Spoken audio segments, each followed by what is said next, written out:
So my name is Veronica Nilsson, and I am the head of the Global Deal Support Unit, which is hosted by the OECD. And I'm very pleased to welcome you to the launch of our new training tool, which is a self-guided e-learning course on the 2030 Agenda, Decent Work and Social Dialogue. For some of you, this is perhaps the first time that you hear of the Global Deal. So let me start by saying a few words about this initiative. The Global Deal is a multi-stakeholder partnership that promotes social dialogue as a means to achieve decent work and inclusive growth.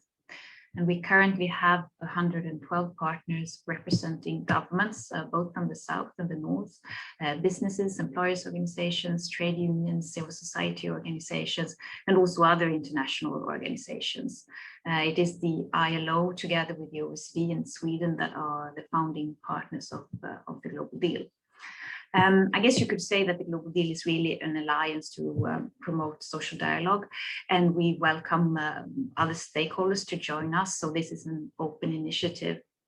And if you want to know more about the Global Deal, please contact us after this session. We will give you our contact details, our email address, and we are also available during this meeting if you want to ask any questions in the chat.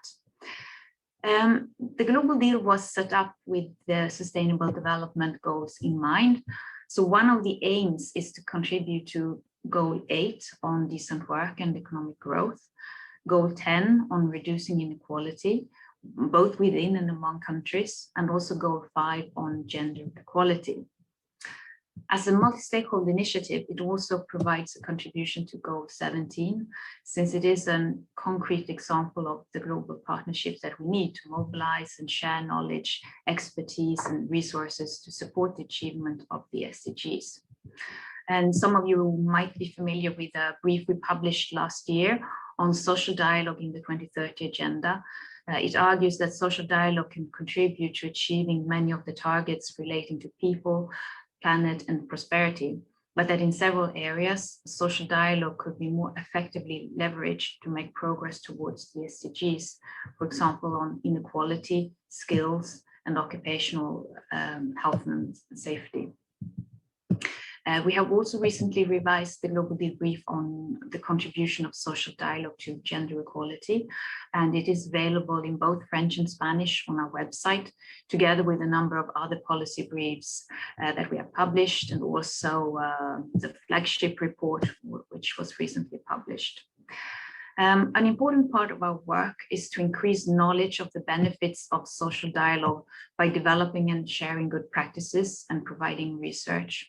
And on our website, you will also find a selection of good practices from our partners relating to lots of different issues: conflict solving, introduction of new technology, the impact of the COVID-19 pandemic, collective bargaining for informal workers, and many other work-related challenges.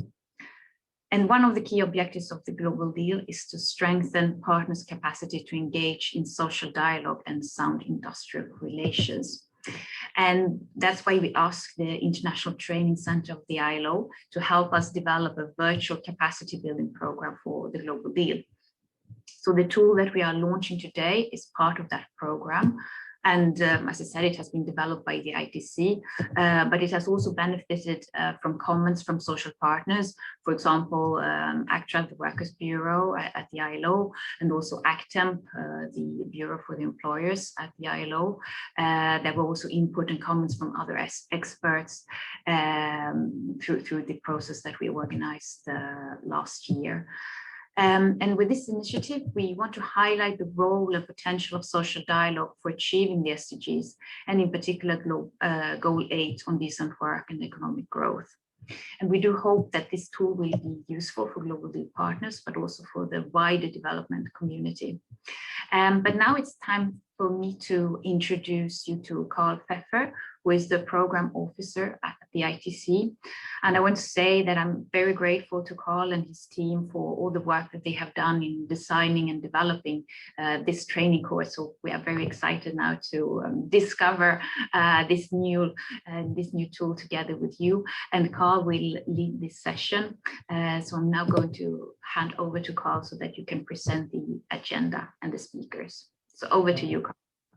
Thank you, Veronica, and also from my side, good afternoon or good morning, depending on your location. Welcome also from my part. Welcome to the launch of this self-guided e-learning course on social dialogue, sustainable development, and decent work, which was developed within the framework of the Global Deal. Before I shed further light on the agenda, I would like to start with some housekeeping, our electronic etiquettes, which we would like to respect in the next 90 minutes. First and foremost, it would be very much appreciated if you make sure that your microphone is muted. That would make things a lot more easier.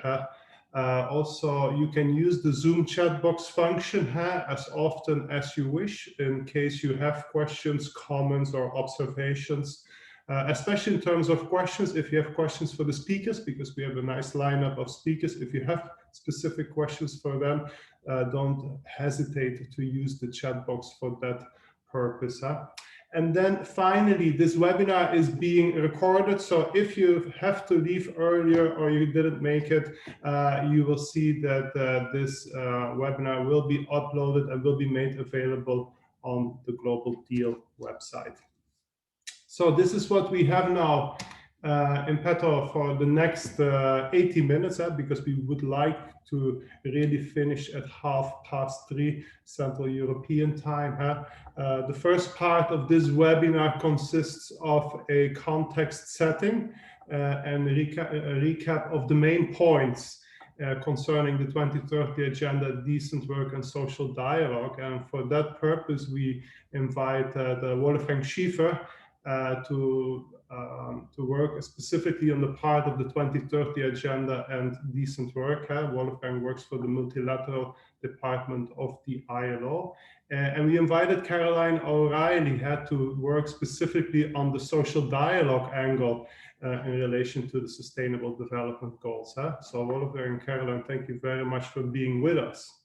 And we would like to finish this first segment of the webinar with Andreas Johansson, who works for SIDA, which is the Sweden Agency for Development Cooperation. SIDA is a very much important partner, development partner in advancing and promoting decent work, social dialogue, and sustainable development. So Andreas will provide his perspective, or SIDA's perspective, on the issue of social dialogue and sustainable development.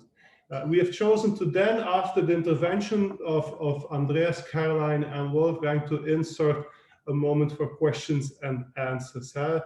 Each speaker will have around 10 minutes, so after 30 minutes, we will have some time to follow up on some questions that you have concerning the topic that we're having. And then we're going into the second part of the webinar, where we will give you a brief overview of the e-learning course that we have developed. And then I think then it will be 3:15.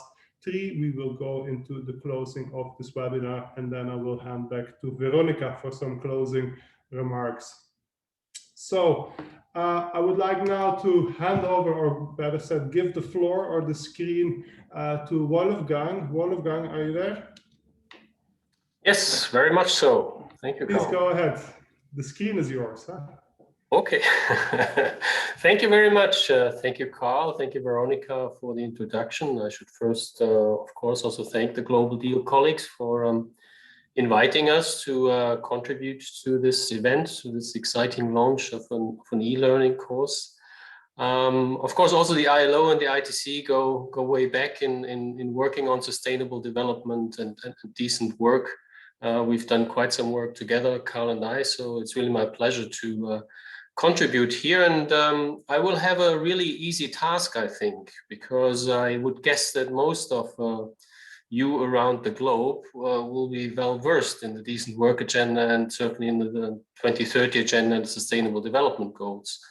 So all I can do, I suppose, is give a little bit of an outlook where we come from and the main elements of both the decent work agenda and the sustainable development goals. And then I'll close a little bit with the present situation, what it all means in times of COVID-19.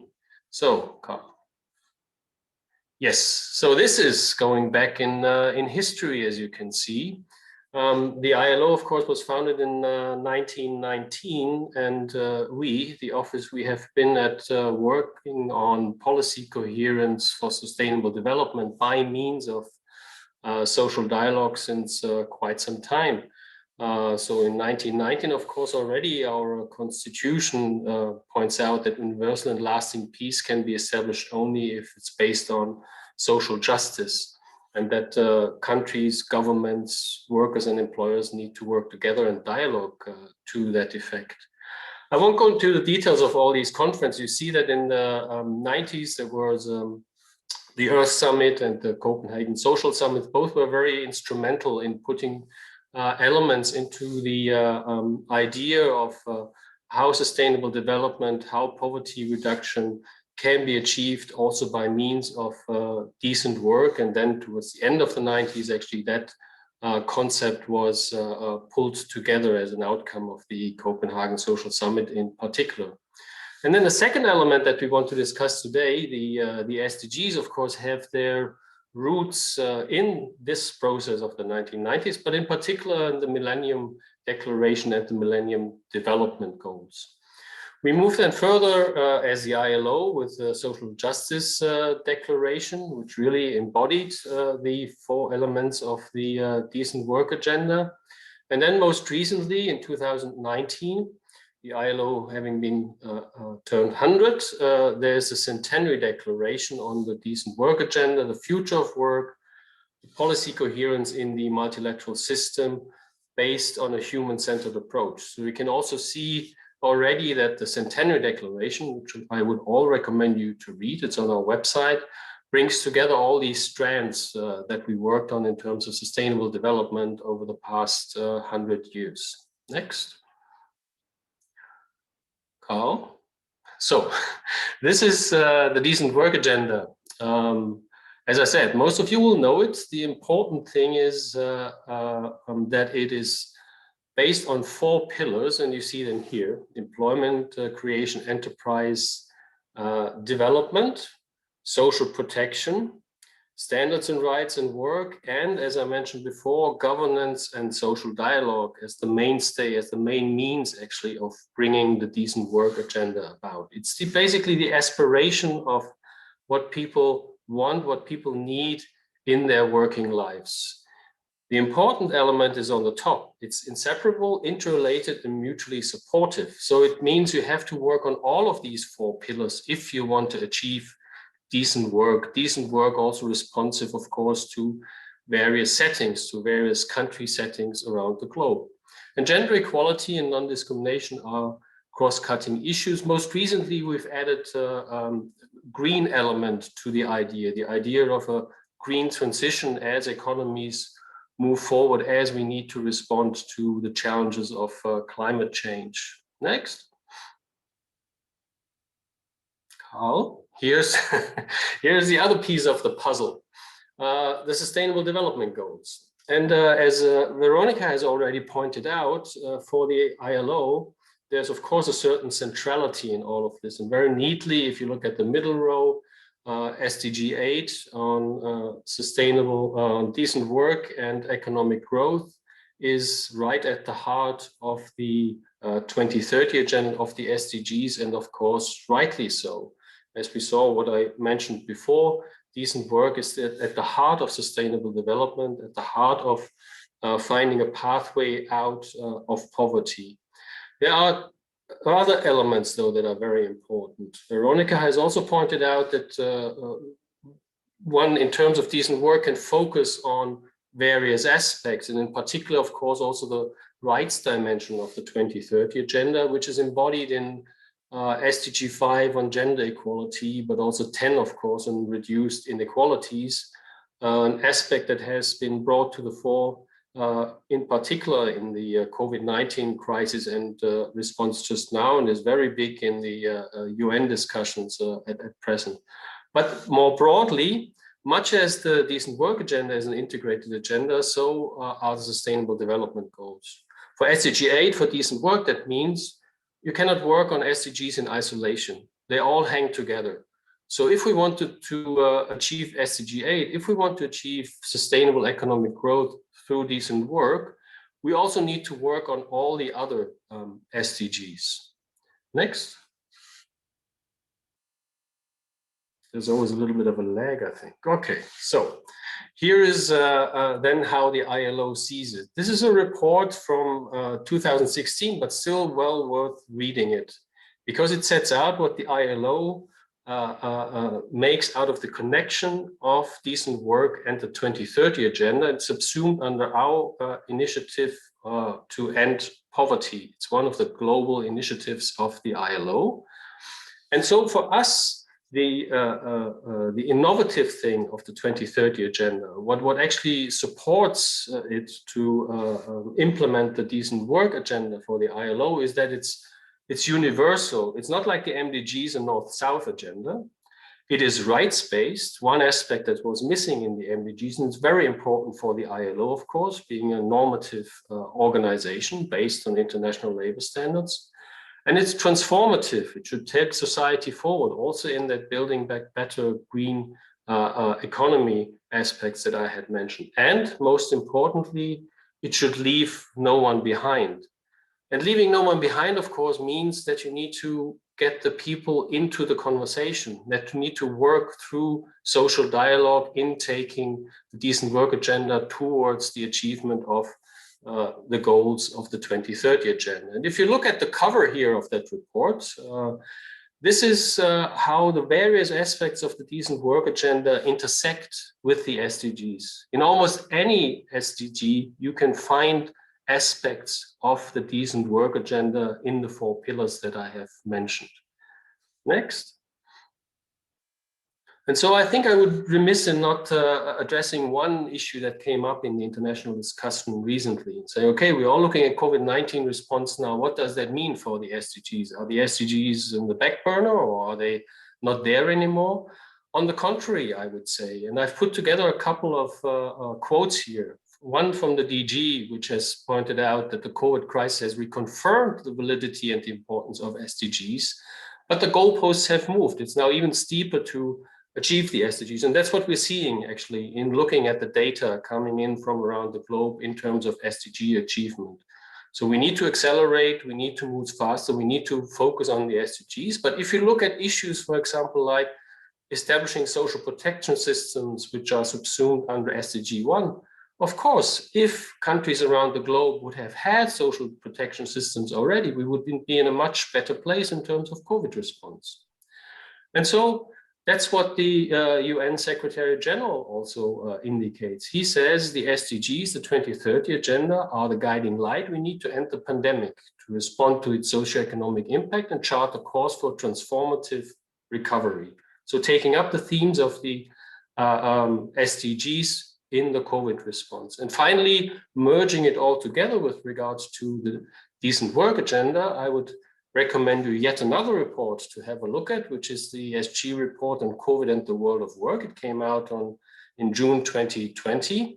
And there it stresses that dialogue between governments, workers and employers organization, representative organization, marginalized groups will help to identify the challenges and find agreeable solutions in going forward towards sustainable development, of course, using decent work agenda as a basis.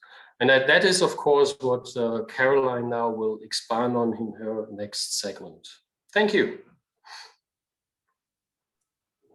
Thank you very much, Wolfgang, and congratulations on the perfect time management. Huh? 10 minutes given, 10 minutes taken. Huh? Well, yes, exactly. I'm keeping count here.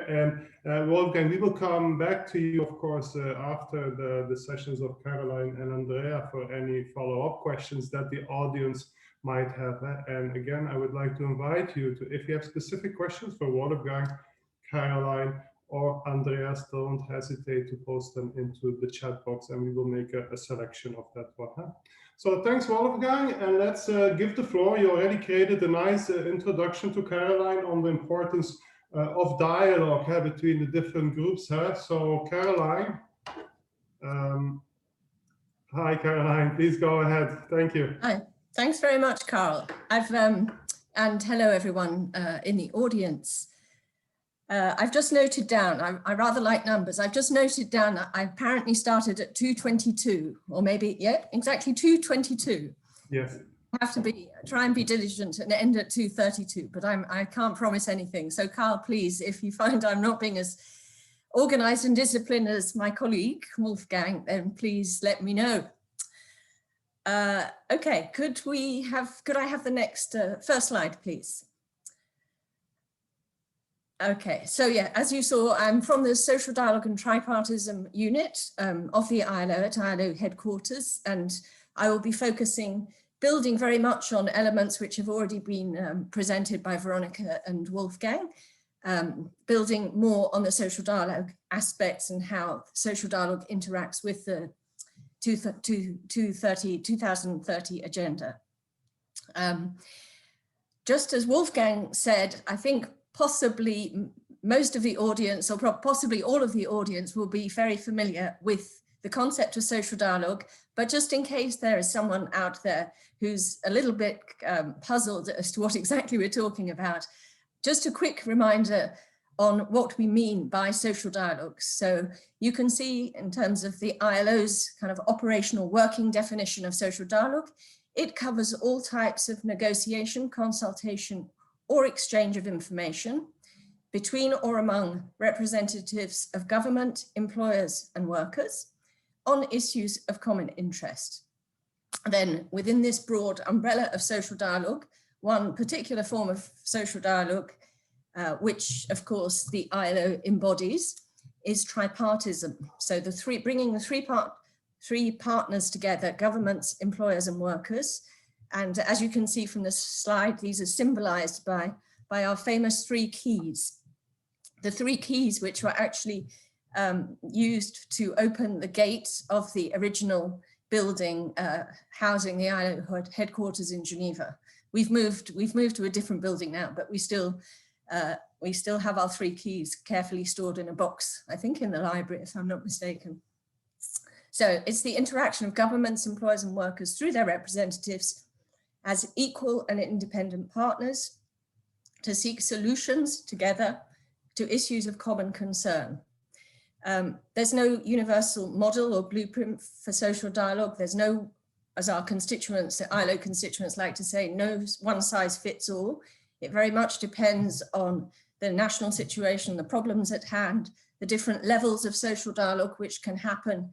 You know, social dialogue can happen at all levels, from the very local, from the workplace, through sectoral, national, cross-border, to the global level. And so there's all sorts of different types of dialogue can happen in different forms, whether it's bipartite between employers and workers, or tripartite also involving the government. The small pyramid to the right of the slide shows the different types of social dialogue in terms of the intensity of the negotiation. So one might consider an exchange of information between the government and social partners to be a fairly low intensity form of dialogue, but very important to build trust and establish common ground, moving through consultation where views are exchanged and consultations are held, through to a more intense form of negotiation or joint decision-making. But none of these forms is more important or has a higher place than the others. They're all of equal importance and equally useful in different circumstances. Yes, I mentioned about the global level of dialogue being kind of embodied, I guess, by the International Labour Conference, which normally meets in June every year. Due to the COVID pandemic, it wasn't actually possible for the ILC to happen last year, but we've just heard that the conference will be happening in June this year, but by using virtual means. So that will be quite a challenge in terms of adapting the ways of working of a conference, which was always held in person, to be held via Zoom and so forth. Okay, I think I already spent way too much time, so let me thank you for the next slide. Why then is social dialogue so crucial for sustainable development? Because it enables the key stakeholders in the world of work to become full and active partners in the national sustainable development process. I think, yeah, some of the key principles underpinning social dialogue are very, very crucial for sustainable development. And I would like just to mention 3 principles which I think are particularly important in the context of sustainable development. The first being inclusive, well, the 3 principles I just mentioned briefly: inclusiveness, democratic ownership, and accountability. So first of all, in terms of inclusiveness, as representative membership-based organizations, social partners bring together the points of view of a wide spectrum of workers and employers. This may increasingly include the vast numbers of people in the informal economy who may have traditionally been excluded from social dialogue, but trade unions are increasingly making efforts to bring informal sector workers into their membership. Let me move on to the second principle, being democratic ownership. I mean, social dialogue enables the social partners to share their views and influence the sustainable development policies and measures that affect them at national level, which improves the prospect of democratic ownership of those measures and therefore enhances the probability of them being of their effective and sustainable implementation at national level. And a final principle I'd like to underline is accountability, that social dialogue provides or enables greater accountability. For example, if government is consulting with the social partners through consultation, there may be an obligation then on the government to report back to the social partners on how their advice or their opinions have been taken on board. And if they haven't been taken on board, then what were the reasons for that? Okay, so that was principles, and then a little bit, just a few words on some preconditions for social dialogue to be an effective tool in the context of sustainable development, which takes perhaps the social partners beyond the realm, as we've seen, of strictly labor matters. So some of these preconditions for social dialogue to be effective in the context of sustainable development is that the social dialogue actors, the social partners, need to have social legitimacy. And this is brought about in part by their representative status, but also by being inclusive and being engaged in issues which will increase their experience and their ability to influence the development agenda. A second point about regarding the integration of social dialogue institutions into policy-making processes will, if social dialogue institutions and the social partners aren't mainstreamed, as it were, in policy-making, they'll find it very difficult to influence the policy decisions. And of course, in the realm of sustainable development, as I say, it's a little bit beyond the normal bread and butter issues of the social partners, which tend to revolve around labor relations. So different skills and expertise are required to enable the social partners to engage credibly and effectively on broader socioeconomic and sustainable development questions. Next slide, please. Okay, briefly here, this is just to show, the diagram is to show that social dialogue and the SDGs are mutually reinforcing,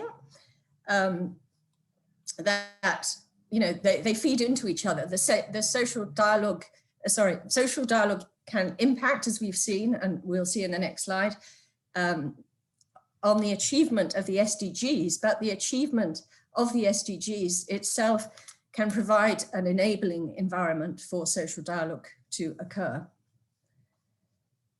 Next slide, please.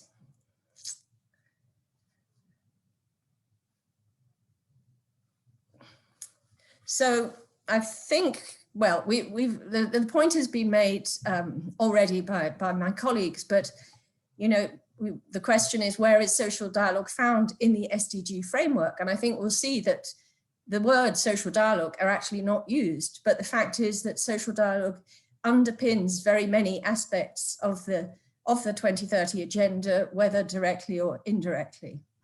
Most obviously, it's encapsulated in Goal 8 on decent work for all. As we've seen from Wolfgang, social dialogue is part of decent work. So social dialogue is there in the achievement and the promotion of decent work. In particular, Target 8.8 talks about the protection of labour rights for all workers, and the indicator, or one of the indicators there, is about specifically national compliance with freedom of association and collective bargaining rights, which are absolute preconditions for social dialogue. So very, very close connection then with Goal 8. Goal 10 has been mentioned already, reducing inequality within and among countries, about political, social and economic inclusion and equal opportunity is at the heart of social dialogue. Goal 16 on building effective, accountable and inclusive institutions at all levels is also highly relevant to social dialogue, and in particular the two targets that are shown on the slide, because social dialogue is all about ensuring responsive, inclusive, participatory and representative decision-making by involving workers and employers' representatives on an equal footing alongside government in decision-making. But having said that, these are three goals in particular, but other goals: ending poverty, quality education, gender equality, climate action and environmental protection, and of course partnerships. These are all impacted, or all should be impacted, through social dialogue. I am running over time, but I'm very nearly at the end of my presentation, Carl. If you allow me. Yeah, you can go ahead. Couple more minutes. Yes, so just to highlight just two examples. I'm sure there are very many others out there, and I'm sure some of our participants perhaps would like to share their own examples of where social dialogue has been used in the context of the Sustainable Development Agenda. So in Costa Rica, for example, implementing the SDGs served as a platform for relaunching national social dialogue following a very difficult period in social dialogue. So it provided an entry point, or an opportunity to rejuvenate social dialogue when the government invited the social partners to participate in a participatory process around planning for the SDGs based on consensus building, which led in September 2016 to the adoption of a national pact for the SDGs that was signed by government, the social partners and other civil society organizations on implementing the SDGs and monitoring and reporting on progress.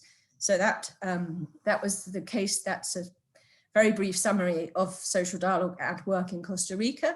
South Africa, the example for South Africa is the signing of a Green Economy Accord, which happened in 2011.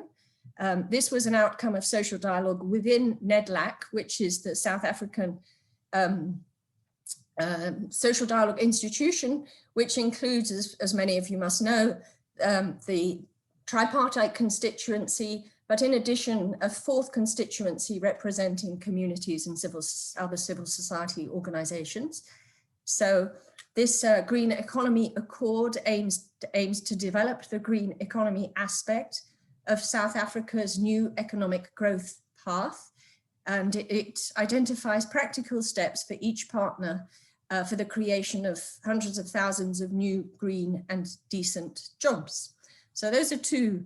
And just by the way, both these countries, Costa Rica and South Africa, have also used social dialogue for the development of roadmaps or strategic plans regarding transition from the informal to the formal economy. And this is another issue which is very much embedded in the 2030 agenda, this whole question of supporting informal economy and transition to formality.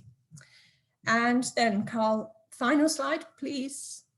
So just a few quick thoughts about how to further enhance the role of social dialogue in achieving the SDGs.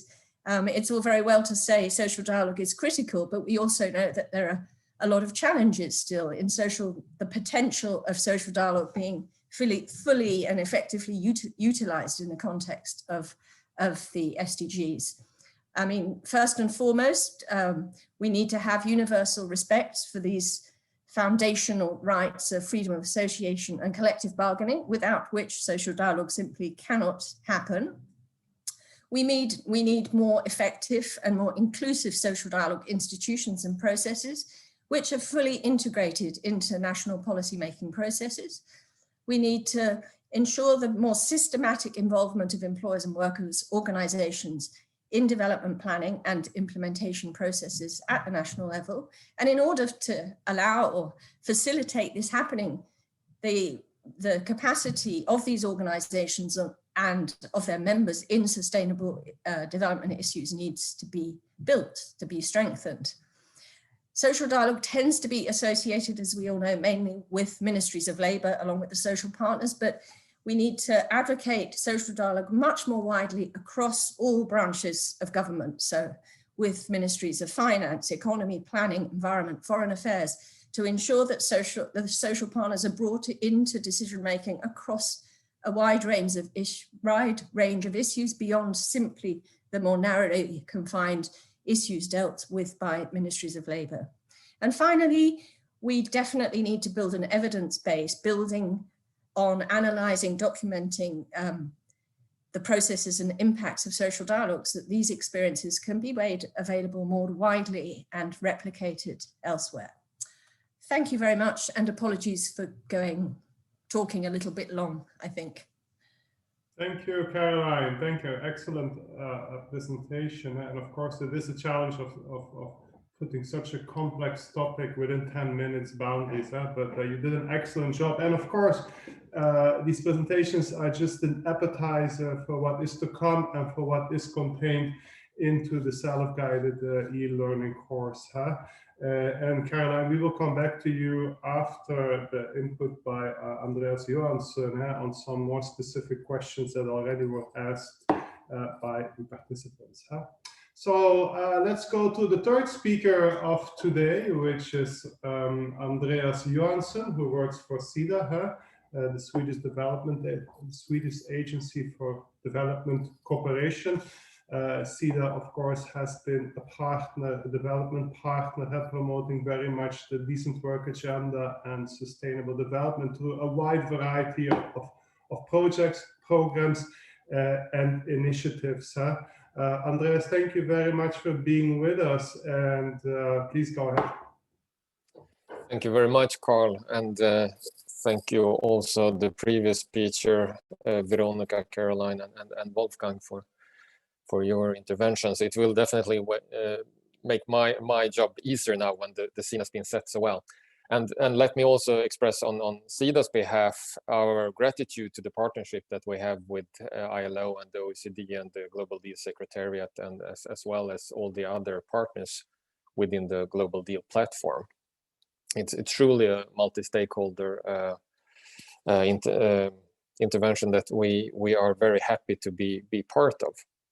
So in my intervention now, I will focus more on the donor perspective and try to make it a little bit different in that way. So effective social dialogue requires mutual respect and trust to create favorable conditions for collaboration between employers, workers, and governments. The Global Deal, as in the words of the Swedish Prime Minister a few years back when the Global Deal was launched, he stressed the win-win-win opportunity for all the stakeholders involved, for governments, for the employers, and as well for the employees, where improved conditions for workers can lead to peace in the labor market, promote competition, and enhance economic stability and shared prosperity. And this is very much also the experience of we can say, the modern Swedish history, the Swedish model, if you want, where we have a good experience of how labor market negotiations and bargaining process can be resolved. Productive employment and decent work are keys to inclusive and sustainable economic development and poverty reduction. Support for social dialogue is one of several means to this end, and part of SIDA's broad and varied approach to employment. In recent years, social dialogue has become increasingly recognized on the international agenda. SIDA's report suggests a role for social dialogue in development cooperation and offers examples of what this may imply in practice. The overall goal of Swedish development cooperation is to create conditions for better living conditions for people living in poverty and oppression.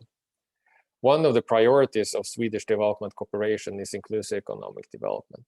Sweden is committed to, among other things, promote inclusive growth in accordance with the ILO Decent Work Agenda and social dialogue in line with the concept, the Global Deal. Recently, in the statement of the Swedish foreign minister, it was in the foreign policy statement, it was once again underlined the role and importance of Global Deal to promote good labor market relations. Productive employment and decent work are keys to inclusive and sustainable economic development and to poverty reduction. Support for social dialogue forms part of SIDA's approach to employment. As for all development cooperation, poor people's perspectives on development and the rights perspective are the points of departure. Poverty is seen as multidimensional.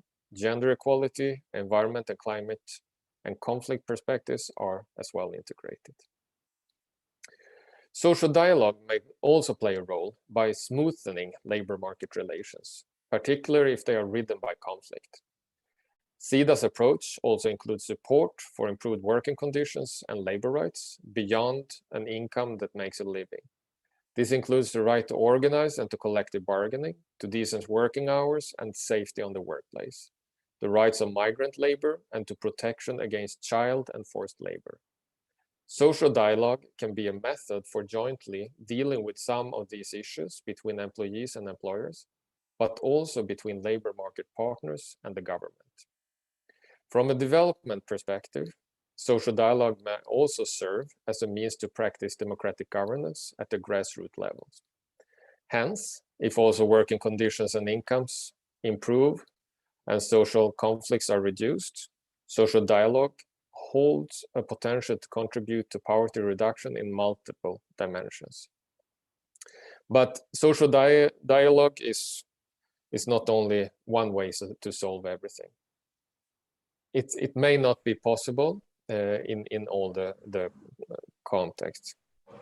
It needs to be complemented by other measures as well. That said, Sweden launched 2 years ago in 2019, Drive for Democracy, which is a very broad platform to put focus on democracy, to increase support to democracy efforts globally. It supports fundamental principles of democracy, which includes citizen participation, human rights, representative government, separation of powers, a functioning rule of law system, free media, and independent institutions.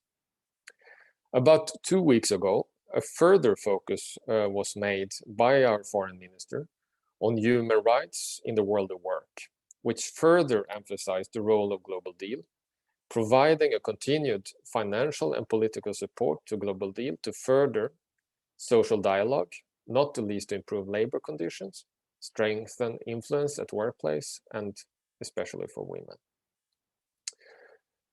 I should also have said initially when I started out this brief intervention that for about 6.5 years I was working at the Swedish embassy in Phnom Penh, Cambodia. And one of the projects that I was working with then was a joint SIDA, ILO, H&M, and Swedish trade union EF Metal contribution, which was one of our early public-private development partnerships, and it was running between 2014 and 2017. It was implemented then by ILO, and the other partners as H&M provided access to the enterprise level, and also IF Metal, the trade union, provided trainings within the program. The this program, it functioned on 3 different levels: the national level, the sectoral level, and the enterprise level. Unfortunately, for reasons that was actually beyond the project's possibilities to influence, the national level and the sectoral level had at one point to be maybe not cancelled, but not engaged in a way that we were thinking of initially. And the reason was that there was, for example, at the sectoral level, there used to be a memorandum of understanding between the employee and the employer organizations that regulated their relations. There was a trade union law draft circulated rather early on in the during the project, which meant that some of these the components of the projects that were intended were no longer as valid, and the same happened at the national level. So, for example, at the national level, there was an idea of building a database on trade unions in the country together with the Cambodian Ministry of Labor and Vocational Training. This was discontinued due to the reason that the trade union law would intervene there. So instead, focus was put on the enterprise level, and the overall idea was to promote sound industrial relations through genuine collective bargaining and to strengthen the regulatory and policy frameworks. So the most focus was then put on the enterprise level, and there was a number of different trainings on workplace cooperation, labor law, effective communication, social dialogue, collective bargaining agreements, and gender and non-discrimination were held. So the intention was, of course, to have collective bargaining agreements at a higher level. When that was not possible, it was actually attempted and succeeded in some cases to have collective bargaining agreements. And the number of factors, if I remember correctly now, was something around 25. That project stopped in 2017, and as far as I know, it has not had the continuation, but I think there are definitely experiences and results from that one that has been, if not in Cambodia, it has been replicated regionally in Asia. In Myanmar, it was starting up, and in Ethiopia as well. And let's see. I think I'm not sure how I'm doing with time now, Carl, but I maybe can choose to. Okay, okay, a few minutes. I think I can stop there because I also I had prepared a little bit for the questions later on, so I'm fine stopping there. Thank you. Good, thank you, Andreas. Thank you very much. And indeed, I would like to spend the next 10-15 minutes in going deeper in some questions that some of you already submitted while you were registering for this webinar. And maybe let me go back immediately to Caroline, but of course I also invite Andreas and Wolfgang to share your opinions. But the concept of building back better is really becoming very loud. That let's build back better after or while we are coming out, hopefully, of the COVID-19 crisis. So Caroline, well, how do you see the role of social dialogue in building back better, and for sure addressing the inequality that was deepened by the COVID-19 pandemic? And this was a question that was raised by representatives of the government of South Africa. Caroline. Okay, thanks very much, Carl, and thanks for the question. I guess I think it will come as no surprise that I would say we see that social dialogue is absolutely critical and has to be at the center of any government, any national planning to get everyone out of the terrible situation which we all find ourselves in. But you know, the question of inequalities, which have been exacerbated even further by the crisis. Obviously, different countries are feeling this situation in very different ways. But in all countries, I think it's clear that employers and workers' representatives need to be squarely at the table in figuring out what is the most appropriate solution in any given national context, because employers and workers' representatives know the real situation. They have direct reach into the communities that are have been and are continue to be most severely affected. I think this issue of inclusiveness that I raised and other speakers have raised, the fact is that, you know, it's important for these discussions to be as inclusive as possible and to bring in representatives of marginalized and disadvantaged groups in society. I mean, I wanted also to take the opportunity to highlight a few findings from ILO research about how social dialogue has been used in the context of the COVID crisis, not really at the recovery stage, because what we were able to do, and this is published on the ILO website, was to examine what use was made of social dialogue in the very initial stages of the pandemic, so in particular in the period from March to June 2020. So this was really in the immediate sort of crisis response mode. And while it was seen that social dialogue actually a lot of use was made of social dialogue, so we saw in a majority of countries that were examined, 134 out of 188, or 70%, so more than 2/3, used peak level social dialogue. So social dialogue at the national level, whether tripartite, government workers and employers, or bipartite, or either singly or together, both tripartite and bipartite, or one or the other. So 2/3 of countries use dialogue as part of their immediate response to COVID-19. And this dialogue resulted in specific and visible outcomes, just shy of 200, such as guidelines, codes of conduct, declarations, social pacts and agreements. Some of these focused on safety and health issues, protection, immediate recovery measures, immediate protection measures, I should say, in the early stages. But what was notable from the research is that most of this dialogue took place not in established social dialogue institutions, but in a more ad hoc way, you know, sort of ad hoc meetings between government and social partners, or between the social partners outside of institutionalized structures. So one of the intriguing things for us is to try and dig into this and find out why the institutions for social dialogue were not so heavily involved. Now, further research is underway, which isn't yet published, but which seems to be showing that in later stages, so after June, sort of from the July through to the end of last year, that the institutions were becoming more involved and more integrated into the planning process. So something's going on here. Perhaps institutions just aren't agile enough. They weren't equipped to quickly get in there, and then governments found it easier to sort of deal informally with the partners. But so that's a insight, you know, into the empirical reality. But as a matter of principle, I think I started out that we would see social dialogue as having to be right there in the center of efforts if it's really to respond to people's needs. Thank you. Thank you, Caroline. Wolfgang or Andreas, you would like to comment or on the building back better? No, I think I'm fine on that. Okay, good.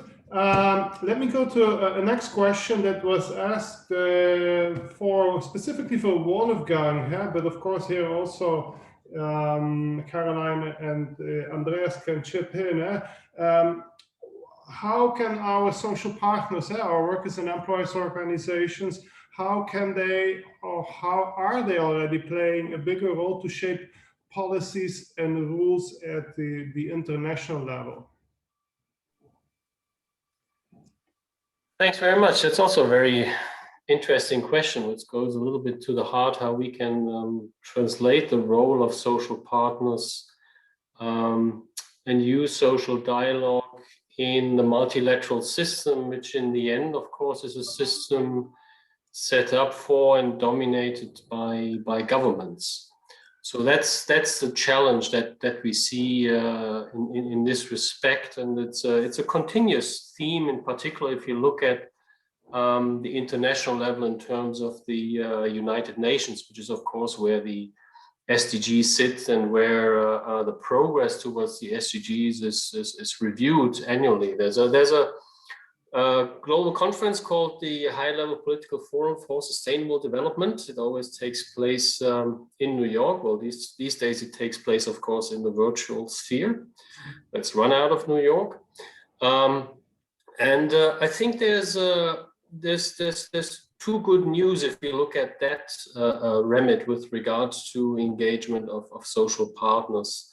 I mean, one, the HLPF, as it is called, is an avenue for engagement of social partners by specific processes that already exist at the United Nations. That's called the major groups process. So various societal groups can speak at the discussions, and I'm participating in the HLPF, and I see that business groups and workers groups are actually making the point of being heard. So that's at the broad level. And then in terms of governments reporting on SDGs and being in that development discussions, quite a number already also make the point when it comes to discussing matters of decent work. SDG 8 was, for example, reviewed in 2019, will be reviewed again this year, of bringing along workers and employers representatives who then can sort of depict both the challenges and opportunities.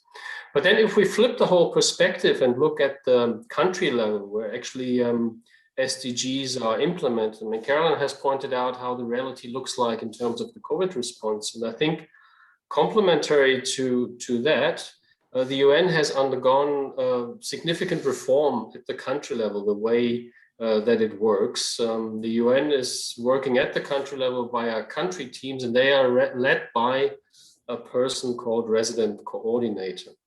As part of the reform, the assignment of that resident coordinator has been redefined. The job description now also includes a task specifically to reach out to trade unions and employers organizations in coming up with solutions, assistance to the development challenges of a given country. So I think that is a recognition really right there at the country level that the policies that are set at the central level in New York that are negotiated by governments recognize how valuable social dialogue and the contribution of social partners is in the development agenda, in the development processes at the country level.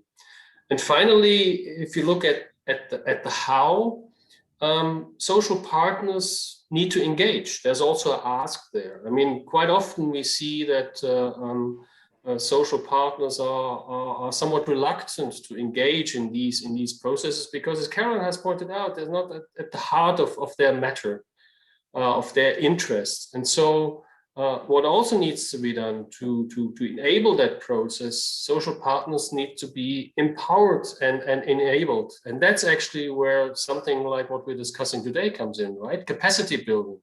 That's why Carl and I sort of did quite a number of capacity building processes for social partners, for tripartite delegations around SDGs. So all these elements need to come together. The policy recognition at the global level, the processes at the country level, and capacity building. Thank you. Thank you, Wolfgang. Let's go maybe to the final set of questions that are more COVID-19 related. And I also see several questions, long questions coming in on that have a relationship with the current crisis, COVID-19. How COVID-19 is maybe at this moment changing the world of social dialogue and tripartite consultations. But maybe this question here that came from Cambodia, Andreas, what are key factors that all stakeholders should take into account in promoting social dialogue in the context of COVID-19? And in relation to that, a second question, but not necessarily for you, Andreas, this can also be for Caroline, is how COVID-19 has changed the dynamics of social dialogue and industrial relations.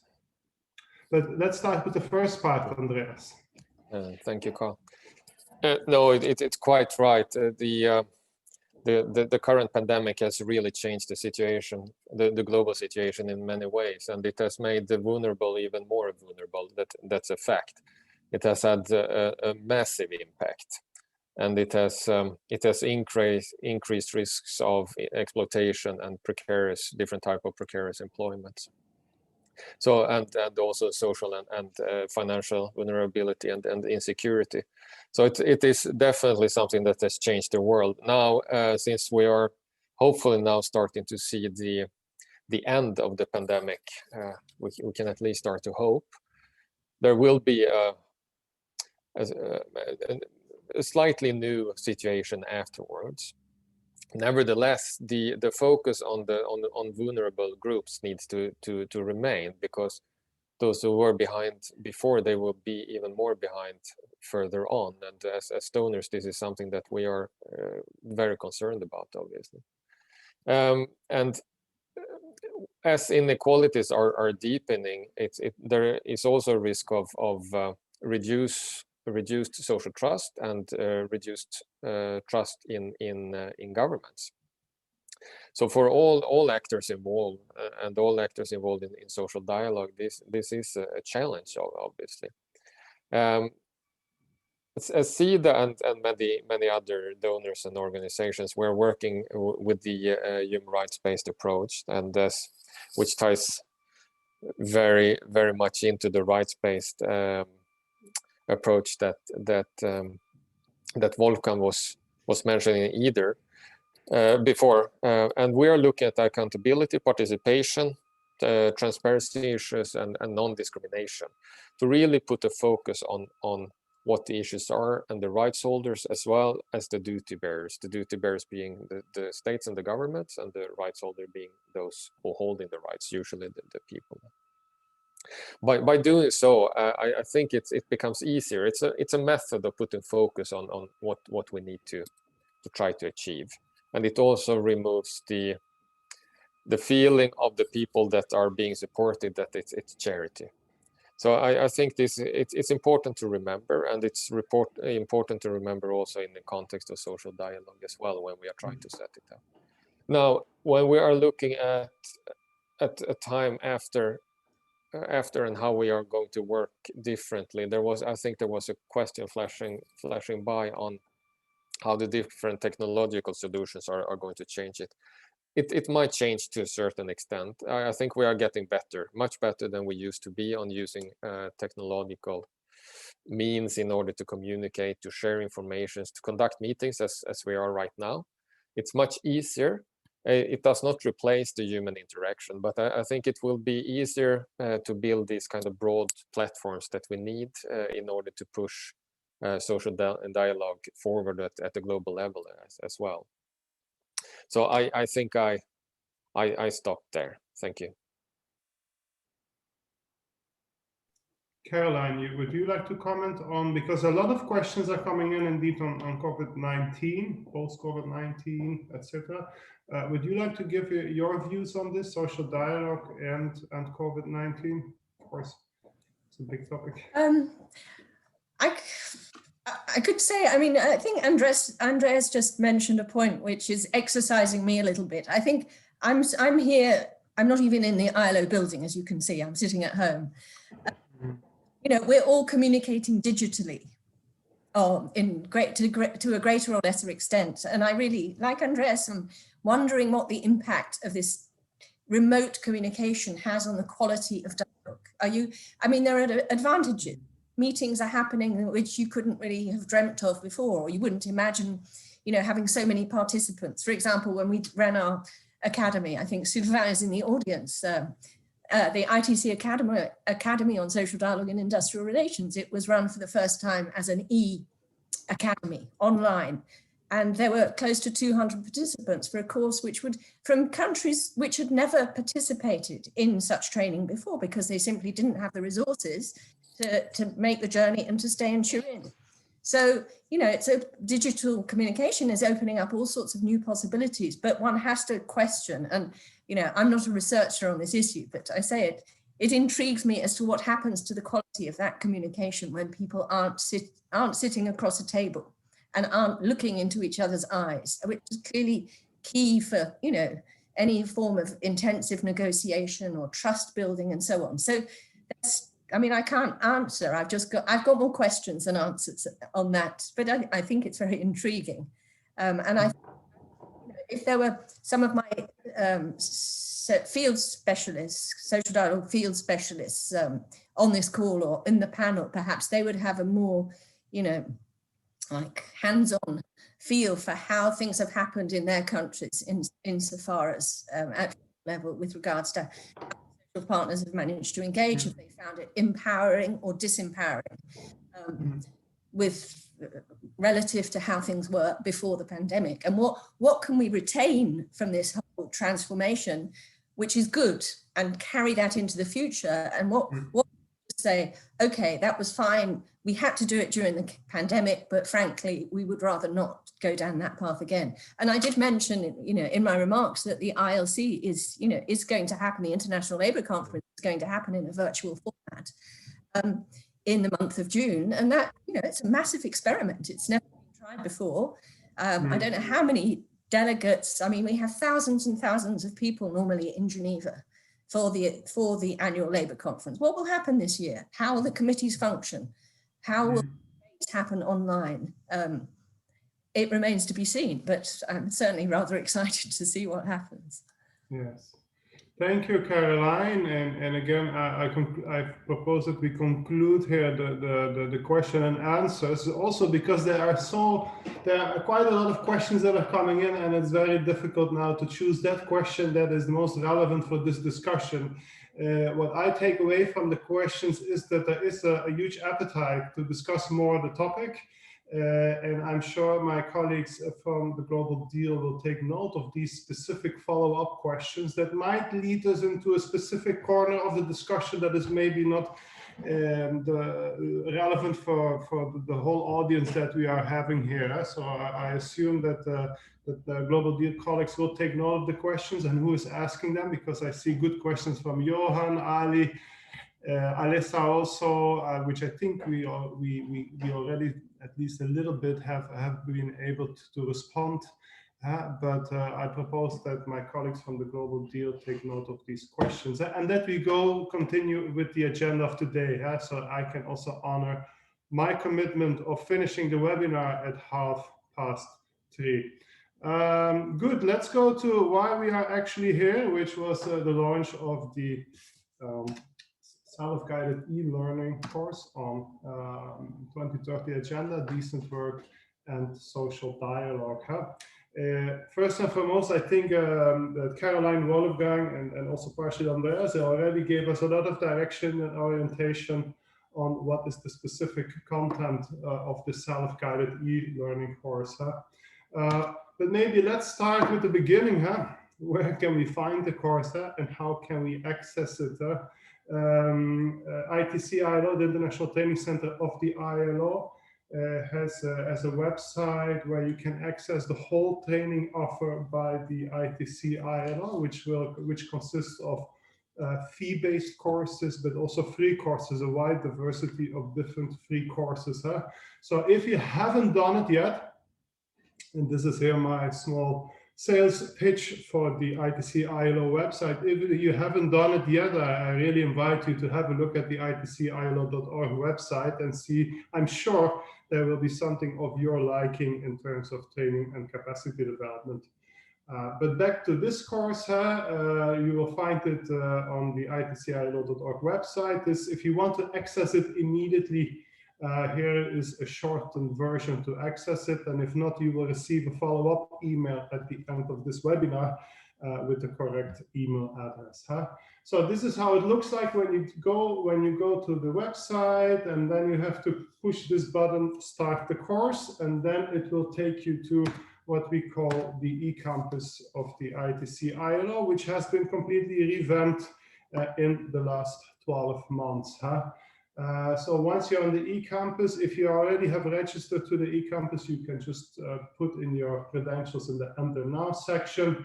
If it's your first time there, you will have to create an account, which will only take you a few minutes.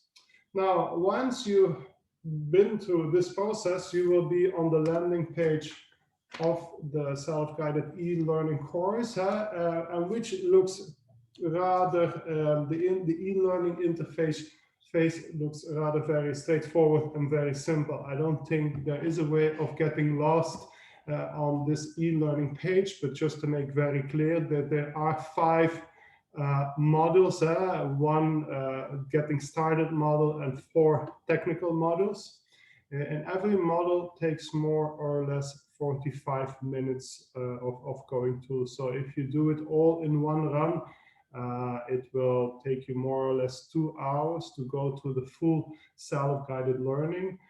We also integrated a very small virtual library. We didn't want to make this a dump of all kind of publications. No, we selected a few publications that we thought were very interesting for you and to help you on your way of finding the most relevant information. If you want to quickly go to the Global Deal website, we put also there the links to the Global Deal website.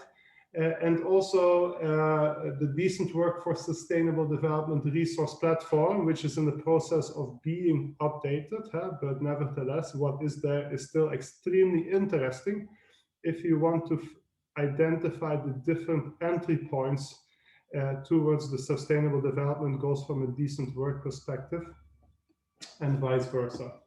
So what happens when you click on a module, you'll get a quick overview of what is in the module, and then if you click on here to start learning, you will be brought, a new window will go open where a RISE articulate software will start, and that is then also the actual e-learning course which starts then. And you can see here how it looks. Again, it's really very straightforward technologies. It actually works a lot better on an iPad than on a regular computer. The design of the RISE articulate technologies works perfectly within a pad or tablet, in a tablet approach. Now, what are the learning objectives? And of course, it is what it is. It is an introduction course to sustainable development, decent work, and social dialogue. These are 3 concepts that are pretty complex, but we try to really deconstruct it and break it down so it enters into a 2-hour self-guided learning course. First and foremost, give you a first introduction on what are now these basic principles and concepts that are being used nowadays within the 2030 agenda. This covers for a big part what Wolfgang already was presenting. We're talking about concepts such as leaving no one behind, goals, targets, indicators, sustainable development, the 5 Ps, people, planet, prosperity, peace, partnership. We try to give you all that in 45 minutes. We try to give you an overview on all those different concepts, which are important. It's maybe semantics, but it is important semantics nowadays. We want to give you a good understanding of the linkages between these 2 agendas. Of course, it's SDG 8, but we really try to make clear it's more than just SDG 8. SDG 8 very important, but it's our entry point into the agenda. Thirdly, understanding the importance of social dialogue, of course, as a means to an end, achieving our 2030 agenda. And then finally, a 4th module, which we decided to develop on COVID-19, because more and more the SDGs are coming to the forefront as even more than before, as a blueprint of what needs to happen afterwards. We already are in a decade of acceleration. Well, we will even need it more in the years to come to have this recovery. Now, going to the different models, and I will not discuss, or I will not go into details because that was the work of Wolfgang and Caroline, but just to give you an idea, we invite you, it's optional to go to the orientation module. What is the main takeaway of the orientation model is, of course, to know how it works, the whole training. But we also decided to use a case study, which always comes back in the different training models. It just has a way of a red thread, an hilo rojo, through the different training modules, technical modules. So this is the first model, 2030 agenda. This is the basic model, the introduction module. Like said, it's really giving you this broad view on the 2030 agenda. Also this historical perspective for those that are new to the concept, at least understanding that this is the result of a historical process which is already ongoing for many decades. And then also going deeper into each and every of the 17 SDGs. The second model then is really this focus on decent work and the SDGs with a specific focus on certain goals where there is a high decent work DNA present, where we could easily link it up in terms of goals, in terms of targets, and indicators, and of course also looking in particular to SDG 17 in terms of partnerships. Model 3 on social dialogue and the SDGs, which is a more elaborate recap of the presentation of Caroline, but also again here introduction of the basic concepts and then linking it to implementation of sustainable development goals and some good practices. And then the final model on COVID-19 in relation to sustainable development goals and decent work. What we have to note here that this was concluded, I think the development of these materials was concluded in November of last year. Of course, now we're already a few months ahead and a lot of things are happening within on the topic of COVID-19. So. But at least it reflects a status quo or a consensus what we had at the end of 2020. Some useful references that are also already captured within the e-learning course. Of course, the Global Deal website, the Decent Work for Sustainable Development resource platforms, and then some specific websites, which we really invite you. If you really want to know more specifically about all the goals, targets, and indicators, of course, we invite you to go to the Sustainable Development website, the un.org/goals for that purpose. And of course, if you have, in the unlikely event that there are serious technical difficulties, you can always send us an email email@itcilo.org in case you really have serious difficulties in accessing the e-campus or accessing the training material. And also, if you see that something that you said, you're disagreeing with it, or you want to add something, you can always add your comments either to a forum, to the forum discussion that is enabled on the e-learning page, or you can just send an email to this email address. Good, and I'm going quickly to see if there are any specific questions on the eCampus. Indeed, or no, okay. These are just some extra messages. I would like to thank everybody for being with us here this afternoon in this 1 hour and a half on launching the e-learning course. And I would like to hand over now to Veronica for the concluding remarks or the closing remarks of this webinar. Veronica, please. Thank you so much, Carl. I'm just checking the chat now if there were any questions about the tool itself, but it doesn't look like it. It looks like everything is very clear. Well, thank you so much, Carl, for presenting this tool, and a big thank you to all our speakers, Wolfgang, Caroline, Andreas. I really enjoyed your presentations. This topic is, of course, something we could go on about for quite some time, because there are so many issues. The SDGs are so large, they're covering so many topics, and what is the role of the SDGs in achieving the role of social dialogue in achieving the SDGs? I think that is one of the key questions. Now, I would just like to thank also our participants that have stayed with us for the whole event. And I would really encourage you to make use of this new tool that we have. And also please share it with your colleagues and your networks. It will also be available on the Global Deal website. And we will send you the links to access the training by email later on. I would also like to take this opportunity to inform you that we are going to organize a masterclass series, or we're actually organizing it already. We had the first session last Tuesday. Again, this is a cooperation with the ITC. They had developed this masterclass series consisting of 5 different sessions for us. The first one on grievance was held last Tuesday, and we're going to have the next session on workplace cooperation next week on the 10th of March.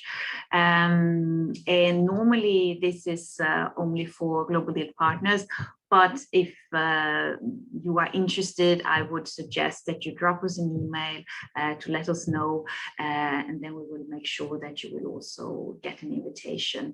So these are 5 sessions that are being held this month of March. And with that, we are going to close the session here today. And so thanks again to everybody, and we're really looking forward to staying in touch with you. Goodbye, everybody, and thank you. Thank you, Veronica. Thank you, Caroline. Thank you, Wolfgang, Andreas, Andrea, Anna. Bye. Bye-bye, everyone. Thank you.